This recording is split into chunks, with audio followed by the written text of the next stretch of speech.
Tooth on Al-Aqsa. That's the name of the terror operation Hamas conducted on October 7 against Israeli civilians.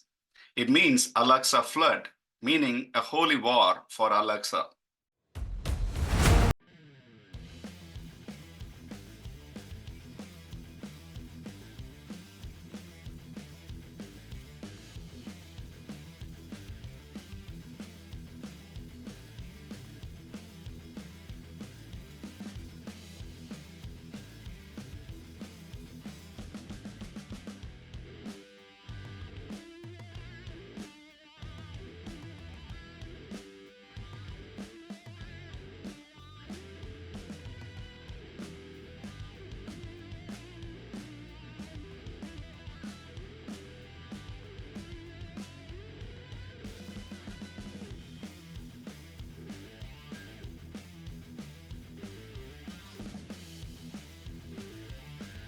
Hamas cited Israeli interference at Al-Aqsa Mosque as one of the major justifications for their October 7 terror attack on Israel.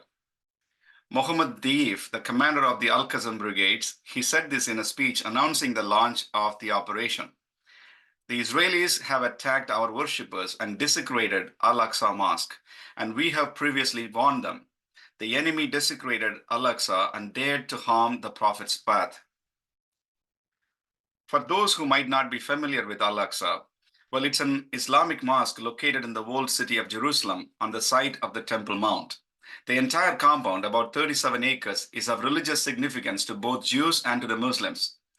Jews call this place the Temple Mount, and they believe that that's where their ancient Jewish temples once stood. Muslims call the same Temple Mount as Haram al-Sharif, or the Noble Sanctuary, or simply Al-Aqsa. In the recent decades, Al-Aqsa has been at the center of several controversies between Palestinians and Israel. Many Palestinians feel strongly about protecting Al-Aqsa at any cost. Take a look at this clip.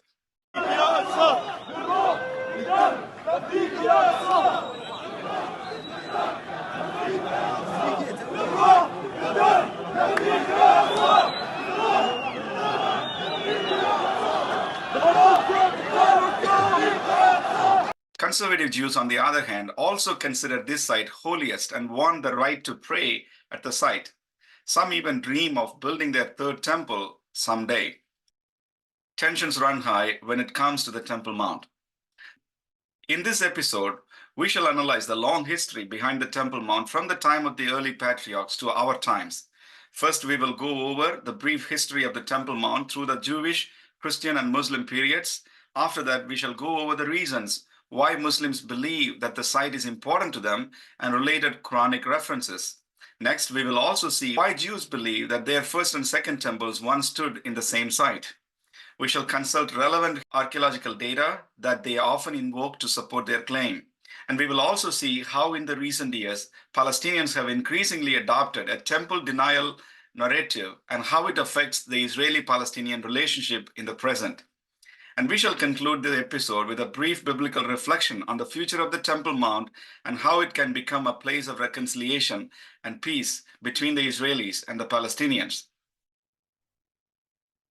Welcome to Discern Scripture YouTube channel. We post videos regularly on various biblical topics. We would really appreciate if you subscribe and help us reach a wider audience. We are committed to bring unique content and fresh perspective in our analysis that will inform your mind and strengthen your faith. Please feel free to look through our recent series and other videos and share them with those that might be interested. Now, let's get on with the video. Location of the Temple Mount in the Bible. The Jews consider the site of the Temple Mount to be the exact place where two of their temples once stood. Later Jewish traditions added more mythical details to the biblical narrative. First, let's look at the foundation rock on the Temple Mount. This is the foundation rock. It is located beneath the Dome of the Rock shrine today. Post-biblical Jewish traditions believe this way. The foundation rock on the Temple Mount was a rock of creation. God created the entire world and the universe around this foundation stone on the Temple Mount. Mishnah Tanhuma, a 7th to 8th century text, points out the significance of the rock in this manner. So the navel is set in the center of the human body. So is the land of Israel the navel of the world. situated in the center of the world, and Jerusalem in the center of the land of Israel, and the sanctuary in the center of Jerusalem, and the holy place in the center of the sanctuary, and the ark in the center of the holy place, and the foundation stone before the holy place, because from it the world was founded. Talmud Tractate Yoma 54b also says that it was from this rock the world was created, itself being the first part of the earth to come into existence. Also, according to Talmud, it was close to here, on the site of the altar, that God gathered the earth and formed the first human being, Adam. It was on this rock that Adam, and later on Cain and Abel and Noah, offered sacrifices to God. And this is what late Jewish traditions believe. But what the Bible says about the location of the Temple Mount. Let's go over 3 biblical references that can help us roughly locate the place of Western Jewish temples. Mount Moriah and Abraham. First, Bible tells us the location where the temple was built was on the region of Mount Moriah, on a particular mountain. You might remember God's test of Abraham. God asked Abraham to offer his son, his only son, Isaac, as a sacrifice. We read God's command in Genesis chapter 22, verse 2. After these things, God tested Abraham and said to him, Abraham, and he said, Here I am. He said, Take your son, your only son Isaac, whom you love, and go to the land of Moriah and offer him there as a burnt offering on one of the mountains of which I shall tell you. The mountain is identified as Moriah in Genesis chapter 22. Jewish sources identify this foundation rock on the Temple Mount as the place of the binding of Isaac, where Abraham fulfilled God's test to see if he would be willing to sacrifice his son. So this same site was later chosen by David and his son Solomon to establish the first Jewish temple. The second reference comes from 2 Samuel chapter 24. Now, King David came under divine wrath for taking a census, counting of all able-bodied Israelites. As a punishment, God gave David 3 options, and David chose the shortest one, 3 days of plague on the nation. As the plague ravaged the nation, many in Israel died, and David felt devastated, and he was praying to God for mercy. God sent his prophet to talk to David. God told David to buy the threshing floor of Araunah the Jebusite and offer sacrifices on that spot. We read this in 2 Samuel chapter 24, verses 18 to 25. Verse 18, on that day, God went to David and said to him, Go up and build an altar to the Lord on the threshing floor of Araunah the Jebusite. So David bought the threshing floor and the oxen and paid 50 shekels of silver for them. David built an altar to the Lord there and sacrificed burnt offerings and fellowship offerings. Then the Lord answered his prayer in behalf of the land, and the plague on Israel was stopped. Jews believe that the first temple was built on the same site, on the threshing floor of Araunah, the Jebusite. The third Bible reference comes from 2 Chronicles chapter 3. It brings together both Abraham and David's association with Mount Moriah and the Araunah's threshing floor together. King Solomon, the son of King David, is said to have commissioned the construction of the temple in Jerusalem. Solomon's temple, also known as the first temple, was built in the 10th century BC and completed in 967 BC. The account of the building of the temple is found in the biblical books of 1 Kings and 2 Chronicles. Bible says that it was built on the same site of Mount Moriah, where Abraham was tested, and the threshing floor of Araunah the Jebusite, which David bought to offer sacrifices. We find the reference in 2 Chronicles chapter 3, verse 1. Then Solomon began to build the temple of the Lord in Jerusalem on Mount Moriah, where the Lord had appeared to his father David. It was on the threshing floor of Araunah the Jebusite, the place provided by David. So Solomon's temple was a central place of worship in ancient Israel. Let's go over the brief history of the Temple Mount through time. Temple Mount and Jews: Solomon, Zerubbabel, Herod, and the Romans. Since the days of King Solomon, son of David, Jews had their first temple established on the Temple Mount. It stood for 4 centuries, and it was finally destroyed by the Neo-Babylonians. Its treasures were carried to Babylon, except the Ark of the Covenant and few other temple artifacts. Most likely they were hidden by the temple priests. and the temple stood in ruins for several decades till the Persian era. Second Jewish temple, 516 BC to AD 70. King Cyrus the Great issued a decree in 538 BC that allowed the exiled Jews in Babylon to return to Jerusalem and rebuild their temple. About 50,000 Jews returned with Zerubbabel. The foundations for the second temple was laid in 520 BC. Ezra chapter 3 verse 10 marks the event. When the builders laid the foundations of the temple of the Lord, the priests stood dressed in their apparel with trumpets, and the Levites, the sons of Asaph, with cymbals to praise the Lord, according to the ordinance of David, king of Israel.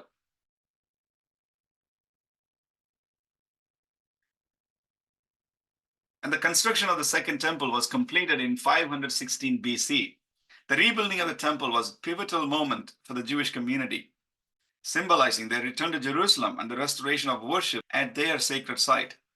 The history of the Jewish people between 516 to AD 70 is known as the Second Temple period, the period during which the Second Temple stood at the center of Jewish religious and cultural and political life. Next, we come to Herod's temple.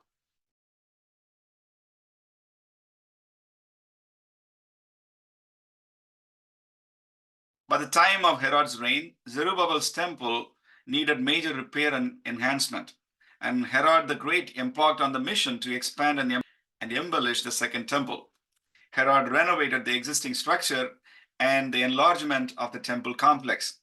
So he enlarged the Temple Mount platform, creating a larger and more imposing area to accommodate the expanded temple complex. In fact, Herod completely rebuilt the temple itself. The new structure he built was larger and more grandiose than Zerubbabel's temple. Herod utilized white stones and gold, creating an impressive and ornate edifice that became the defining feature of Jerusalem's skyline. Herod added extensive courtyards and additional structures to temple complex. These included the court of the Gentiles, the court of the women, and various annexes and chambers. So this was a temple that existed at the time of Jesus and the beginnings of Christianity. Herod also built Antonia Fortress, a military fortress adjacent to the northwest corner of the Temple Mount. He named it after his friend and patron, Roman general Mark Antony. So Herod's renovations greatly enhanced the magnificence of the Second Temple. Now we come to the Roman destruction of the Jewish temple in AD 70. In the following decades, after Herod completed his temple project, there was intensified religious and political tensions in the region between Jewish hardliners and the Romans. Unfortunately, it led to the destruction of the Second Temple by the Romans in AD 70.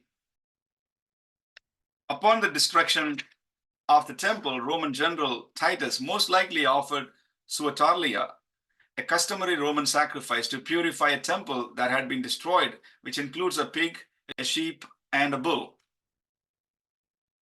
Josephus mentions that Romans instituted these sacrifices while the Jewish temple was aflame.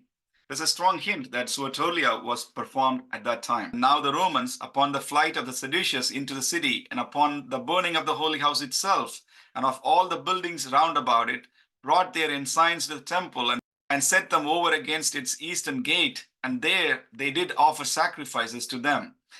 And there did they make Titus imperator. The destruction of the temple by Romans marked the end of Herod's architectural legacy and a significant turning point in Jewish history. The Western Wall, or the Wailing Wall in Jerusalem, is a remnant of the Herodian retaining walls and is one of the few visible remains of Herodian construction on the Temple Mount. And later on, when the Jews revolted under Simon Bar Kokhba, Emperor Hadrian ruthlessly crushed that revolt. After the Second Jewish Revolt, the Jews were banned from entering Jerusalem itself. Emperor Hadrian also went on to build a temple for Jupiter on the Temple Mount. This pagan temple of Hadrian stood on the Temple Mount for about 2 centuries. Then, with the order of Emperor Constantine the Great, Hadrianic temple of Jupiter was dismantled. A Christian pilgrim wrote about the visit of the Jews to the Temple Mount in the 4th century. This is what he says. There are 2 statues of Hadrian, and not far from them a pure stone, which the Jews come every year and anoint. They mourn and rend their garments and then depart. Most likely, this is the foundation stone, which is under the Dome of the Rock, where Jews used to visit annually, most likely on the day commemorating the destruction of both temples. A Roman emperor who wanted to rebuild Jewish temple, Julian the Apostate. Here is an interesting bit of information. Roman Emperor Julian the Apostate, or Julian the Philosopher, a nephew of Constantine the Great, he attempted to rebuild the Jerusalem temple. He tried to repaganize Rome and get closer to the Jews in order to isolate the rising influence of Christianity. He discussed the possibility of rebuilding the Jerusalem temple. However, the work was disturbed due to powerful earthquakes, and there were also reports of mysterious fires breaking out during the construction, which were interpreted as divine disapproval for the project. Emperor Julian's reign was really short, and he campaigned against the Sassanids, and he was mortally wounded and died eventually in AD 363. So his successors, they did not pursue the reconstruction of the Jewish temple. Here we have a Roman emperor who attempted to undo the destruction of the Jewish temple by his predecessors, but could not see it to its completion. The last Jewish attempt to rebuild the temple in AD 614. In the 7th century, Jews joined the Sassanids, revolted against the Byzantines in AD 614. The Persian army, reinforced by the Jewish army led by Nehemiah ben Huziel and Benjamin of Tiberias, they captured Jerusalem.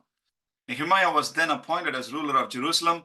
He prepared for the construction of the third temple and began organizing the genealogies to establish the new great priesthood. Very soon, a Christian revolt followed, and he was killed. Also, Byzantine Emperor Heraclius invaded the Persian heartland and defeated the Sassanids in the Battle of Nineveh in AD 627. So they were forced to relinquish claims over Jerusalem, and they returned the true cross. The Byzantines regained all their lost territories, their captured soldiers. They got a reasonable war indemnity and recovered the true cross and other relics that were taken from Jerusalem in AD 614, brought the true cross through the eastern gate of the city and placed it in the Church of the Holy Sepulchre. After 5 years later, he removed the relic of true cross from Jerusalem and sent it to his capital city, Constantinople. The last Jewish construction of the Temple Mount was stopped. Now let's talk about Temple Mount and Christians.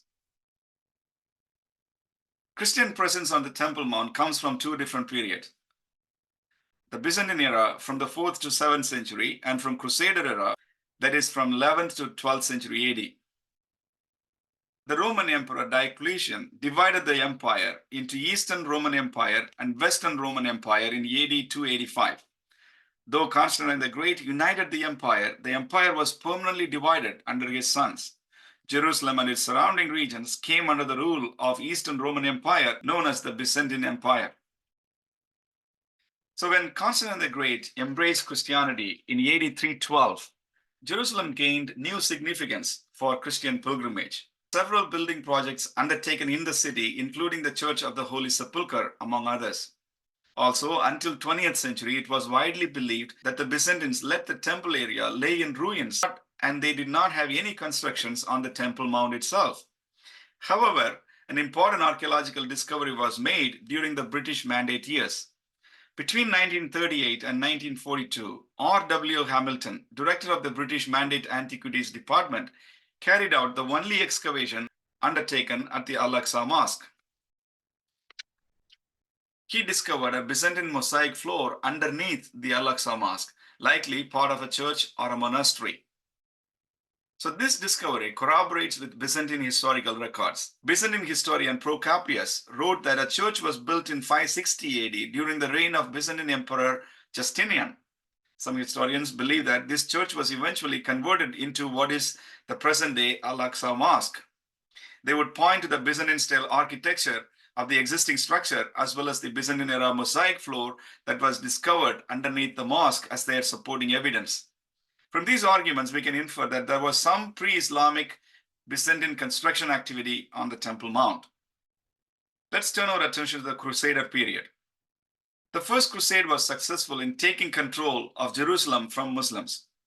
Crusaders captured Jerusalem on July 15, 1099, and established the Kingdom of Jerusalem. They ruled it till it was captured by the Egyptian military commander Saladin Ayyubi on October 2, 1187, after the Battle of Hattin. In the following years, the city of Jerusalem changed hands several times, and the Crusaders lost control of the city definitely in 1244. So during the Crusaders' rule over Jerusalem, the Crusaders made various modifications to the structures on the Temple Mount. They built churches and other Christian structures and also repurposed the existing Islamic buildings. The Dome of the Rock, for example, was used as a church by the Crusaders. They called it Templum Domini, the Temple of the Lord. Crusader coins minted during this period featured Templum Domini prominently. A large gilded cross was placed on the top of its dome by the Crusaders. The AL-AQSA Mosque was renamed by the Crusaders as Palatium Solomonis, the Palace of Solomon. It first became a royal palace. The image of the dome as a representing Temple of Solomon became an important iconographic element in the Kingdom of Jerusalem. Later, these buildings on the Temple Mount were given to the Knight Templars as their headquarters. The dome was indicated on the reverse of the seals of Grand Masters of Knights Templar. Muslims called for Jihad to recover Jerusalem. When Saladin conquered Jerusalem from the Crusaders, he took down the cross from Templum Domini and he dragged it on the streets of Jerusalem and smashed it into pieces. Temple Mount and Muslims, Rashiduns, Umayyads, Ayyubids, Mamluks, Ottomans. Let's look at the timeline of the Muslim conquest. So first, let's start with the Muslim invasion of Levant. Historically, Arab tribes lived in the harsh Arabian Peninsula and engaged in business with the neighboring regions, with the Levant as well. Their activities were largely limited to commerce and they did not play any political role in Levant till the 7th century AD. That changed after the rise of Islam in the Arabian Peninsula. Soon, the Byzantine army and the army of the Rashidun Caliphate met in the banks of river Yarmouk in AD 636. One of the most consequential battles in history took place on that river bank. Byzantines lost the battle, and with that, they effectively evacuated from the region, leaving it open for Muslim invasion. As Emperor Heraclius was leaving, he encouraged the people to evacuate by accompanying him to safety beyond the Taurus Mountains. He said, "Save yourself, Syria." It was a somber call to the inhabitants of the region, persuading them to save themselves from death or enslavement at the hands of the Arab invaders. In short, the defeat of Byzantine army at the Battle of Yarmouk paved the way for Arab-Muslim conquest of Levant, including the capture of Jerusalem. Now, during the early Islamic rule, they went on to build or convert two most iconic buildings of the Temple Mount, the Dome of the Rock Shrine and the Al-Aqsa Mosque. Some believe that both buildings were expanded on existing Byzantine era structures. Others argue that they were built anew by Muslims. Now let's look at the Dome of the Rock Shrine. Some historians point out at the beginning of the Umayyad conquest, the Church of Saint Sophia stood at the site of the Dome of the Rock. But when Caliph Abdul Malik rose to leadership, he sought to demonstrate the ascendancy of Islam over Christianity in Jerusalem. He ordered the construction of the Dome of the Rock to compete with the Church of Holy Sepulchre on the opposite hill and completed it in AD 691. This is what an early source says. He, Caliph Abdul Malik, built the Dome of the Rock on the site of Christian church, which he destroyed. Others contest such a view and say that the octagonal structure of the Dome of the Rock was merely inspired by the Byzantine architecture, particularly from a similar Byzantine era building, the Church of the Seat of Mary. Its ruins can be seen on the road between Jerusalem to Bethlehem even today. The gold layering on the Dome of the Rock was not part of the original construction. It was added when Jordan occupied the West Bank and Temple Mount around the early 1960s. Second, the Al-Aqsa Mosque. The design of the Al-Aqsa building is that of a standard Byzantine basilica. As we noted earlier, beneath the Al-Aqsa Mosque, Byzantine era mosaics were found, which shows that this could have been a converted Byzantine structure. Historians do believe that portions of the Al-Aqsa Mosque may have been adopted from pre-existing structures, possibly Byzantine churches or other Roman era buildings. However, most believe that the Al-Aqsa Mosque as it stands today was built in the early Islamic period, and its construction was often associated with Umayyad Caliph Abdul Malik and his son Al-Walid I. The exact date of the construction of the Al-Aqsa Mosque is debated among historians and generally believed to have been completed in the late 7th century or early 8th century, around AD 715. So, except the Crusader period, Muslims retained control over the Temple Mount for most part of history since AD 637. It changed hands from Muslim rulers from Egyptian Ayyubids to Egyptian Mamluks and then to Ottoman Turks. The Ottoman Sultan Suleiman brought Jerusalem under his rule in 1517 after the defeat of Mamluks. So Jerusalem remained in Ottoman hands till its eventual fall in 922 after the First World War. Then the region came under the British rule and the status quo was maintained, and Muslims continued to retain control over the Temple Mount. The Jews recaptured Temple Mount on June 7, 1967. On the day Israel announced its independence, the state of Israel was attacked by its Arab neighbors. After this war of independence, Jordan occupied Jerusalem's old city from 1948 to 1967. The Jordanians denied Jews access to their holy places. There are credible charges that Jordanians desecrated Jewish holy sites and destroyed synagogues during their occupation of this area. Things changed with the Six-Day War in 1967. On the second day of the war, the Israeli Defense Forces captured Jerusalem. Colonel Mordecai Gur announced the Temple Mount is in our hands.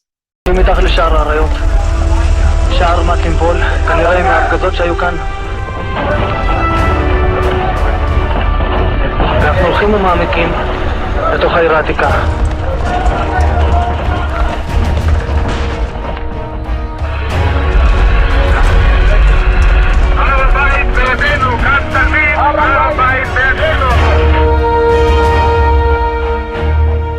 In liberating the Temple Mount, the Jewish people reclaimed control over the area for the first time since the destruction of the Second Temple in AD 70. Soon after the end of the war, Israel set up an Islamic foundation to govern Al-Aqsa. The Western Wall was to remain the Jewish place of prayer, but the Temple Mount will be under the Waqf's control. Religious sovereignty was to remain with the Muslims, while overall sovereignty would be with the Israelis. That was Dayan's proposal. Though both sides were not completely happy, they settled for this uneasy compromise. The Islamic Foundation, the Jerusalem Islamic Waqf, operated under the authority of the Jordanian government. Regarding the Temple Mount, there seems to be at least two opinions among the Jews around this period.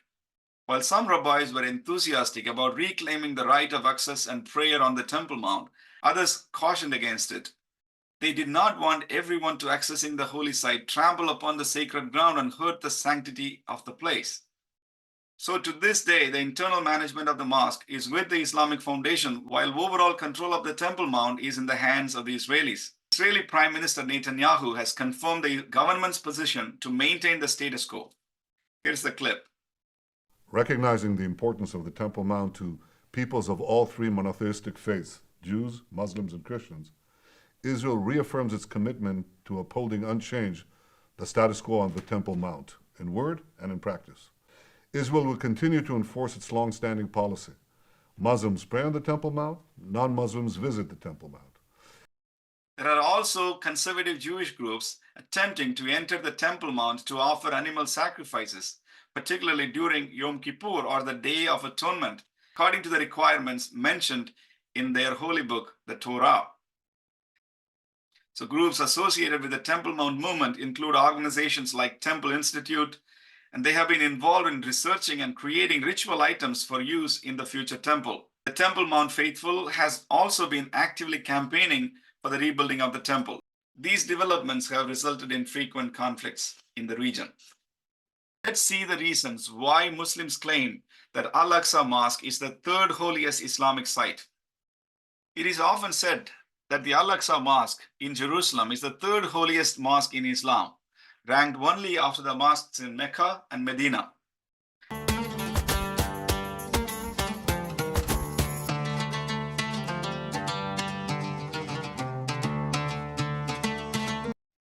So why is such importance given to Al-Aqsa? There are often two reasons provided to explain why this mosque is important. The first one is Muhammad's miraculous night journey to Al-Aqsa in Jerusalem. Now, Muslims believe that one particular night, their prophet Muhammad flew from Mecca to Al-Aqsa Mosque in Jerusalem on a winged flying donkey or a horse. They call it Buraq in Arabic. The incident is briefly mentioned in Quran, Surah 17:1.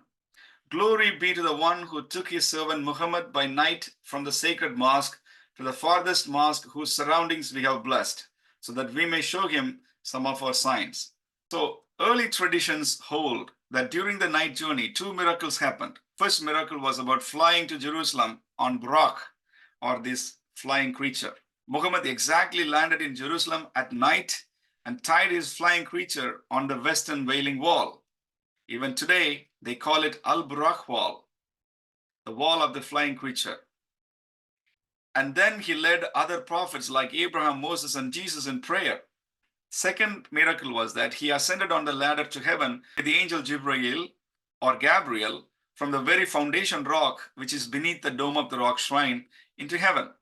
He met several prophets there one by one. He also met with Allah or God and got 5 daily prayers. And then he returned. So the night journey of Muhammad on a flying creature to Al-Aqsa in Jerusalem is the first reason why Muslims consider this mosque as most important, the third holiest mosque. Now let's look at the second reason why they think this mosque is important.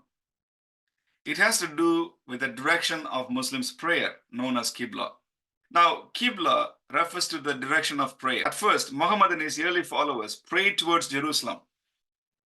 After he came to the city of Medina in the September of AD 622, for the next 16 to 18 months, he and his followers prayed towards Jerusalem. Later on, he told his followers to turn towards Mecca, towards the direction of Kaaba, and pray. There is a mosque in the city of Medina where the change of prayer happened. It's known as the Mosque of the Two Qiblas.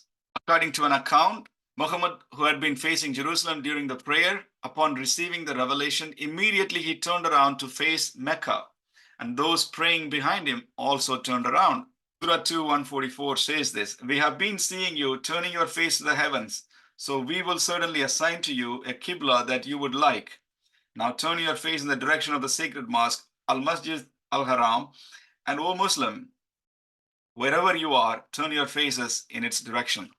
Why did Muhammad change the direction of the prayer from Jerusalem to Mecca? Perhaps Muhammad was trying to convince the Jews and Christians in the city of Medina that he was a prophet sent from God. Remember, Jews used to pray towards Jerusalem, particularly toward the Temple Mount, where their temples once stood. Christians considered Jerusalem sacred as the site of Jesus' passion, death, and his resurrection. And so Muhammad was trying to win over the Jews by showing his respect towards Jerusalem by establishing himself as a successor of earlier Jewish prophets. However, Jews and Christians rejected his claims that he was a prophet, and then he turned away from them. Consequently, he changed the direction of the prayer toward the Kaaba in Mecca, which was a pagan shrine turned into the mosque. Now, this seems to be the possible explanation why Muhammad changed the direction of prayer toward Mecca. He did not consider Jerusalem or the Temple Mount sacred. If he did, he wouldn't have changed the direction of the prayer from Jerusalem. Now let's reflect on this a little bit more. Is there any historical or archaeological evidences to support the Muslim claim of Muhammad's night journey to Jerusalem? At least 5 observations can be made on the night journey of Muhammad to Al-Aqsa Mosque in Jerusalem. First, there is no historical evidence to the visit of Muhammad to Jerusalem. There is no specific date or year attached to the particular event. It was during the night he flew on a flying horse, and no one saw his miraculous journey, not even his closest companions. So no one seems to have seen him in Jerusalem either while he was in the Al-Aqsa Mosque. The story on every count lacks historical credibility. Second, as you can see, the Quranic verse does not refer Jerusalem. It doesn't mention the word Jerusalem at all. It was a matter of interpretation by the later Islamic commentators. They took the reference, whose surroundings we have blessed, as a reference to Jerusalem's Temple Mount. Third point, the verse only says the sacred mosque to the farthest mosque. In Arabic, it says Masjid Al-Aqsa. It simply means the mosque far away. So early Islamic sources engaged on a discussion on the location of this mosque. Some claimed it was a place in heavens. It was not a physical place at all. Others said it was located near Jirana, which is now the part of Saudi Arabia. A few years ago, a Saudi lawyer published and revived this earlier view that the Al-Aqsa referred in Quran is actually located within Saudi Arabia, 18 miles from Mecca. I think most likely the real Al-Aqsa might be in Saudi Arabia, not in Jerusalem. Point number 4, here is the most important reason why Muhammad could not have visited Al-Aqsa Mosque in Jerusalem. Muhammad died in AD 632. The Al-Aqsa Mosque itself was built some 70 years after Muhammad's death. Since there was no Al-Aqsa Mosque in Jerusalem during his lifetime, how could he have visited the mosque? The story that Muhammad visited Al-Aqsa in Jerusalem was made up much later after his death.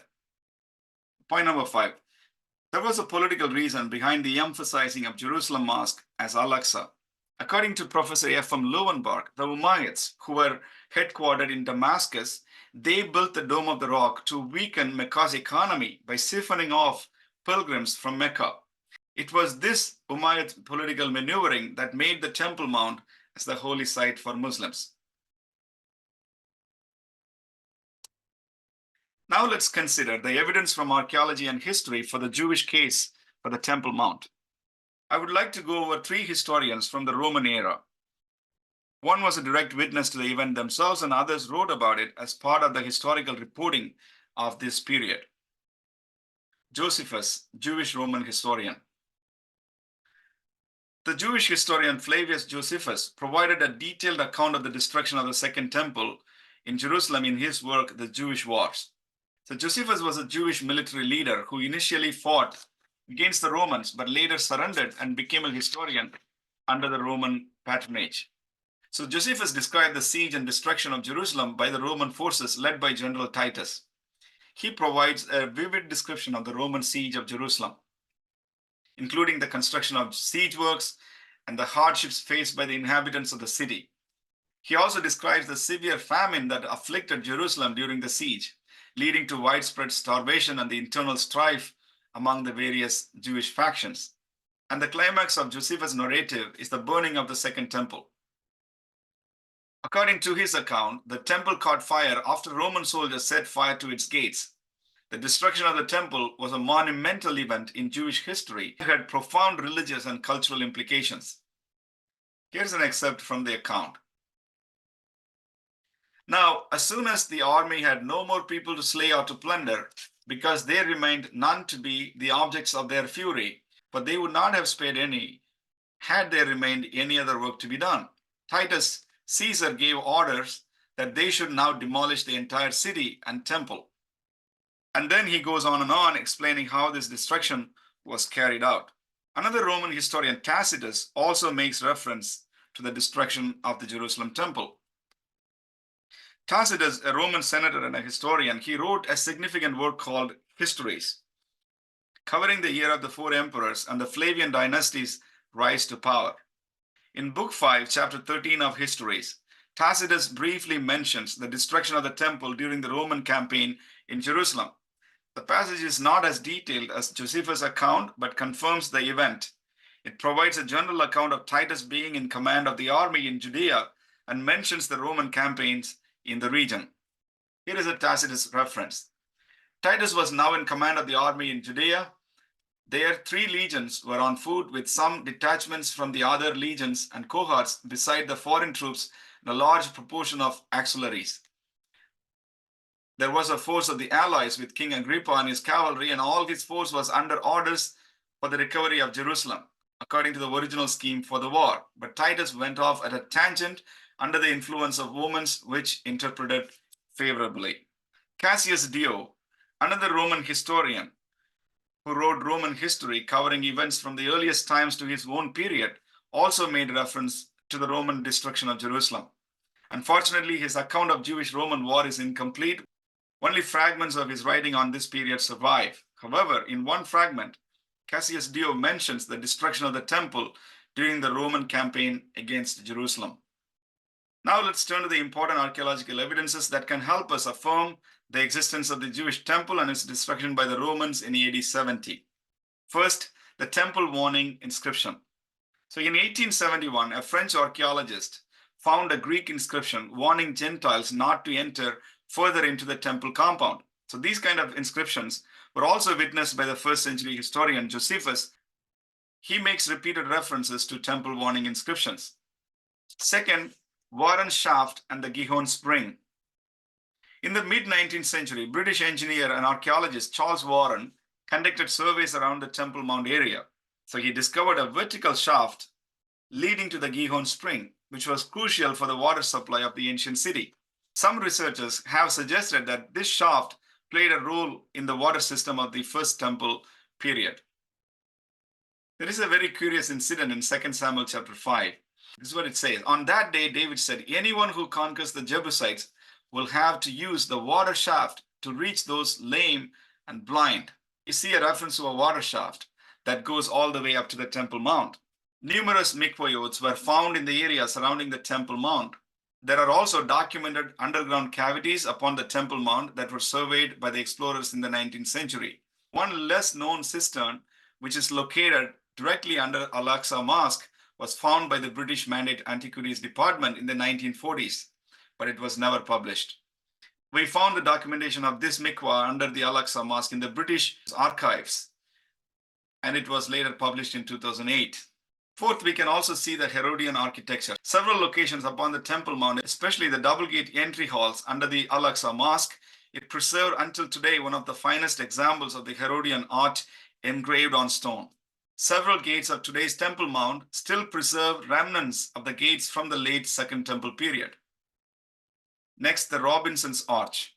In the 19th century, American scholar Edward Robinson identified a large arch-like structure on the southwest corner of the Temple Mount. This structure, known as Robinson's Arch, is believed to have been part of the monumental staircase leading to the Second Temple. In 2011, a high priestly golden bell was discovered on the Temple Mount site as well. This golden bell dates back to the Second Temple period. There is no precedent for this artifact from any excavation in Israel. Only our knowledge of such an object is from the biblical description of the bells sewn into the garments worn by the high priest. We can see the references in Exodus chapter 28, verses 33 to 34. Also under the Temple Mount, we can see large underground passes. We can also see a network of tunnels beneath the Temple Mount, all dating back much earlier to the pre-Islamic era into the Second Temple period or even into the First Temple era. Archaeological excavations conducted in the Opal area just south of the Temple Mount have revealed structures and artifacts associated with the First Temple period. These findings include ancient walls, pottery, and other remains that provide evidence of a significant settlement. When we talk about the archaeology of the Temple Mount, it's important to mention the Temple Mount Sifting project. Now, how this project was started. In 1999, the Islamic Waqf got the approval of the Israeli government to create an emergency exit for the Al-Marwani Mosque. However, instead of a small emergency exit, the Waqf created a massive vaulted entranceway. In doing so, bulldozers dug a pit more than 131 feet long and nearly 40 feet deep. Trucks drove away 9,000 tons of earth from Temple Mount. The debris was laden with countless archaeological artifacts. They were removed from southeast area of the Temple Mount and dumped into the Kidron Valley. So Israeli archaeologists and scholars, they raised an outcry. The Temple Mount Sifting project was founded to rescue these priceless artifacts. The primary goal of this project is to recover the artifacts and historical remains that could provide insight into the history of the Temple Mount, including the periods of the First and Second Temples and its later history. The project has yielded substantial number of artifacts from various historical time periods. Some of the notable categories of the artifacts are the following. So pottery shreds, animal bones, and other remains dating back to First Temple periods have been uncovered. These artifacts provide insight into the daily life and practices of the people during this ancient period. 15% of the pottery dates back to Iron Age, which is 800 to 586 BC, the First Temple period. So the discovery of the Immer Bulla from 7th to 6th century BC is of great significance. The seal bears the patron name Immer, a well-known biblical priestly family. We can see Immer mentioned in Jeremiah chapter 20 verse 1, when the priest Ashur son of Immer, the official in charge of the temple of the Lord. Artifacts also from the Second Temple period, approximately from 516 to AD 70, have been discovered as well, including various types of pottery, coins, and architectural fragments. 40% of the pottery comes from the Second Temple period. So these findings contribute to our understanding of the religious and cultural activities on the Temple Mount during the time of the Second Temple. So more than 500 coins, ranging from the Persian Yehud coins till AD 70, have also been found. We also have a Umayyad coin with the Jewish symbol of menorah beside the text from a Muslim declaration of faith. This is a very interesting find. This shows that Umayyads did acknowledge the early presence of the Jews in that area. Also important to mention this. Over 7,000 coins from different historical periods have been found from the Persian era all the way to the Muslim periods, and much later was found in this temple shifting project. So overall findings of the Temple Mount shifting project supports the existence of the Jewish religious structure and the Jewish presence on the site since the time of the first temple. So I recommend you to visit the Temple Mount shifting project's official website and get to know their latest findings if you're interested. Despite the mounting historical and archaeological evidence, the Palestinians continue to deny the existence of temple or Jewish connection to the Temple Mount. The Jews find themselves in an impossible and frustrating position. Palestinians claim sole historical right to the Temple Mount based on one night miraculous mythical journey of their prophets, while denying the real historical evidence that shows the presence of the Jewish temple on this site centuries before the arrival of the Muslims. Permission to do archaeological digs on the Temple Mount itself is not available. Palestinians deny the archaeological discoveries the Jews present, and also often they claim that Jews are intentionally trying to weaken their Islamic structures located on the Temple Mount by their archaeological digs. יכול להיות שהם חופרים שמה ויגיעו לאיזה מנהרה, תעלה עתיקה, ייכנסו מתחת והגיעו מתחת לאל-אקצא. מה שאנחנו חושבים שהם רוצים ליצור עיר תחתית. עיר תחתית מסילואן, מתחת לרחבת הכותל, מנהרות הכותל ועד שער שכם יש את מערת צדקיהו. ואז ליצור רצף תת-קרקעי יהודי מתחת לכל המקום הזה, ועל ידי כך להשיג שליטה, להשיג... Now let's talk a little bit about the changing Palestinian narrative from temple acceptance to temple denial. Before 1967, Israeli takeover of the Temple Mount, the Muslims generally acknowledged that Temple Mount was the site of the Jewish temple. Muslims call the Temple Mount as Beit al-Maqdis. It's a translation of the Hebrew word Beit HaMikdash. In the Al-Aqsa guidebook published in 1920s and 1930s, the Supreme Muslim Council has identified the Temple Mount as the location of Solomon's temple. Let's take a section from the guidebook published in 1924. Okay, let's read. The two principal edifices are the Dome of the Rock on a raised platform in the middle and Mosque of Al-Aqsa. The site is one of the oldest in the world. Its sanctity dates from the earliest, perhaps from prehistoric times. Its identity with the site of Solomon's temple is beyond dispute. That's what Palestinians used to say before. But however, after 1960s, the narrative was changed due to political climate of the later times. So this is what Al-Aqsa guidebook from the 1990s read.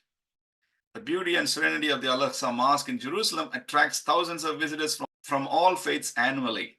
Some believe this was the location of the Temple of Solomon, blessing be upon him, which was destroyed by Nebuchadnezzar in 586 BC, or the site of Second Temple, which was destroyed utterly by the Romans in 70 AD.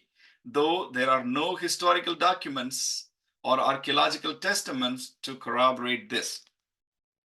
And the last phrase, there are no historical documents or archaeological testaments, which is outright false. The Palestinians started calling the presence of earlier Jewish temples on the Temple Mount site as a Zionist lie and refused to engage on the historical and archaeological data presented to them. There are two lines of arguments often employed by the temple deniers. A person asked a question, what is the true history of Al-Aqsa? And this is the answer. Temple was a place of worship and that what the Jews call the Temple of Solomon is not real. Rather, it is a myth and one of the lies of the Jews. The temple, which it is proven that Suleiman built, is in fact Al-Masjid Al-Aqsa, and he actually rebuilt it. He did not build it for the first time. So here we can see two lines of argument. So one line of argument completely denies the existence of the temple on the site and calls the Jewish claims as fraudulent and ahistorical. Another line of argument says King Solomon himself was a Muslim known as Prophet Sulaiman in Islam. And so the structure that he built on the Temple Mount was the mosque. It was not a Jewish structure, rather it was an Islamic structure. Therefore, Muslims would have greater right to that place, not the Jews. So this change of narrative has a greater implication among the Palestinians and Muslims around the world as well. Let's talk a little bit about the recent Palestinian obsession with Al-Aqsa Mosque. Now, Hamas has several institutions and entities named with the prefix Al-Aqsa. Hamas official TV channel is called Al-Aqsa TV. Hamas also runs Al-Aqsa University in the Gaza City, and Al-Aqsa Call and Guidance Society and Al-Aqsa Foundation, all associated with Hamas. Also, other extremist groups in the West Bank also have their own share of Al-Aqsa activism. More important is the Al-Aqsa Martyrs Brigade, a coalition of Palestinian armed groups in the West Bank. These are all categorized as terrorist organizations by European Union, various other countries, including UK, USA, and Israel. Their main narrative is this: Al-Aqsa is in danger, and they are the divinely sent soldiers to fight in defense of Al-Aqsa. Is Al-Aqsa really in danger? Well, this narrative that Al-Aqsa is in danger has been around for a while, at least 100 years. During the Mandate Palestine years, this narrative was originally manufactured and disseminated by Grand Mufti of Jerusalem, Hajj Amin al-Husseini. The Second Intifada, or the Palestinian uprising against Israel, was called as Al-Aqsa Intifada. Al-Aqsa is a tool for Jihad. After Hamas came to power in Gaza Strip in 2006, the name Al-Aqsa came more and more to the forefront. Hamas logo features Al-Aqsa Mosque prominently. In the recent years, they attempted to use Al-Aqsa as a rallying point to unite the Muslim world against Israel. They want to turn a regional land dispute into a holy war that involves the wider Islamic world. They constantly accuse the larger Islamic world, particularly Arabs, for not supporting them. Even Hamas call for an Al-Aqsa Day of Rage to go on violence against the citizens of Israel. They constantly accuse the larger Muslim world, particularly Arabs, for not supporting them in their fight to save Al-Aqsa. They mock Arabs and instigate them through their propagandist cartoons. There are also several cartoons that glorify violence in protection of Al-Aqsa. The obsession of Al-Aqsa has also led to several cases of real-world violence against Israelis. The Second Intifada, or the Al-Aqsa Intifada, resulted in the death of more than 1,000 Israeli civilians. Here is another statistic: 67 out of the 71 terrorist attacks carried out in Jerusalem between August 2014 to May 2016 were related one way or the other to the so-called crimes of the Jews on the Temple Mount and Al-Aqsa. The Hamas commander, Mohammed Deif, he cited so-called Israeli atrocities in Al-Aqsa as one of the reasons behind October 7 terror attack against Israelis.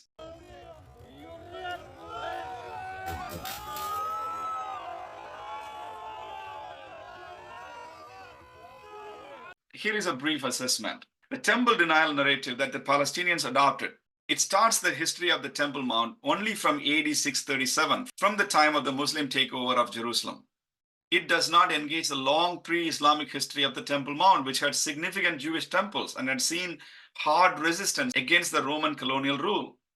This one-sided version of historical retelling has become a roadblock in the peace process between Israelis and Palestinians. Palestinians reject every archaeological evidence presented to them as Zionist hoax and a lie. Extremist groups like Hamas, they exploit the popular sentiment and present themselves as the guardians of their Islamic heritage that is under threat from Israeli Zionist settlers. If at all any change has to happen in the public psyche towards peaceful coexistence, it has to start with the acknowledgement of the pre-Islamic history of the Temple Mount and the Jewish presence on the mountain long before any invading Muslim army set foot on it. Here is the closing reflection. After Israelis took over the Temple Mount, 1967, Israelis conducted themselves generously. To this date, the government of Israel officially upholds the status quo. If the situation was reversed, we can't guarantee similar tolerance. To this date, the government of the State of Israel is upholding the status quo. However, the increased obsession over Al-Aqsa might indicate a deep anxiety that is present among the Palestinians and Muslims. Despite the Israeli government's repeated reassurance to maintain the status quo, they fear that one day Jews would overrun the agreement and establish their Jewish temple on the same site. Maybe this fear seems to be magnified since they know deep in their hearts that Jewish temples once stood on the same holy site. The Palestinian government and the educational bodies need to include the pre-Islamic history of the site as part of the history of the land. Yes, Jews once lived, thrived, suffered, were marginalized, were massacred, exiled from, and returned to the same land. A proper understanding of the history of the Jews would create a positive orientation. Next time when a Jew visits a Temple Mount, they won't see him as an aggressor. That would be essential for forging long-term understanding and peace between Israelis and Palestinians. In the absence of such effort, the Temple Mount and Al-Aqsa would continue to remain as the flashpoint between Israelis and Palestinians. Several solutions have been proposed. Some have recommended the division of the Temple Mount. Some others have recommended turning the Temple Mount and Al-Aqsa into a museum. The point is simple. Something must be done that acknowledges the right of the Jews to their own holy site, to their only holy site. Something must be done to bring down the obsession over the site that had passed through different hands, Jews, Christians, and Muslims. I want to conclude by reading what Prophet Isaiah says in chapter 56, verse 7. These I will bring to my holy mountain and give them joy in my house of prayer. Their burnt offerings and sacrifices will be accepted on my altar, for my house will be called a house of prayer for all nations. Yes, it is the Lord's desire that this place has to be a house of prayer for all nations. Considering the Jewish and Christian histories with this site, the Palestinians can be magnanimous to allow both the Jews and Christians to pray on the Temple Mount side by side. Let this place become the house of prayer for all nations, for Jews, Christians, and Muslims, and anyone else who want to visit there and pray, just as God intended. Instead of bringing warfare and hatred, let this place bring everyone closer as brothers and sisters under the God of Abraham. Thank you for watching this video. If you haven't subscribed the channel, please subscribe and support the channel. Leave your questions and thoughts in the comment section below. Once again, God bless you all. Shalom.